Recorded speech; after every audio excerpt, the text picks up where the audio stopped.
ఇతను మిమ్మల్ని ఇన్స్ట్రక్షన్ చేయడానికి వచ్చిన ఇన్స్ట్రక్టర్ అంట. ఇతను ఏ పేషెంట్లు అడిగినా సమాధానం చెప్పండి. బాబు నువ్వు లేగు. మన భారతదేశానికి ప్రధానమంత్రి ఎవరో చెప్పు. మీరే సార్. మన భారతదేశానికి ప్రధానమంత్రి ఎవరా అంటే నేనే అంటున్నావు. ఏంట్రా నువ్వు స్కూల్లో చదువుతున్నావు?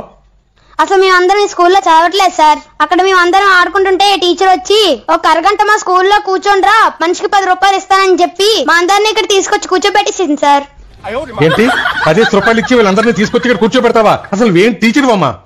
మీరు నన్ను అంటారేటి? నాన్న ఈ స్కూల్లో టీచర్నే కాను. నన్ను పొలం పని చేసుకుంటుంటే ఈ ప్రిన్సిపల్ 100 రూపాయలు ఇచ్చి స్కూల్లో తీసుకొచ్చి నించోబెట్టేశాడు.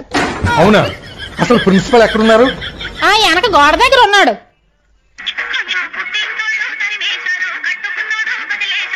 ఈ స్కూల్ కి ప్రిన్సిపల్ ఎవరు? ఇంకెవరు? నానే. ఏం మనిషివయ్యా, డబ్బులు ఇచ్చి పిల్లల్ని టీచర్ని తీసుకుని వస్తావా? అసలు నువ్వు ప్రిన్సిపల్ వేనా? మీరు నన్నంతారేంటి? నేను అసలు ప్రిన్సిపల్నే కాను. మా బావ ప్రిన్సిపల్. గోంగూర ఒలిసి వస్తాను, ఒక అరగంట ఉండరా బాబు అంటే సూట్ వేసుకుని ఇదిగో ఇలా నించున్నాను. అసలు నేను ప్రిన్సిపల్నే కాను.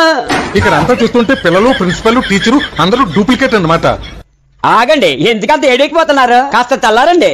మా బావ ఇన్స్పెక్టర్ వస్తే డబ్బులు ఇమ్మని చెప్పాడు. ఇదిగోండి తీసుకోండి.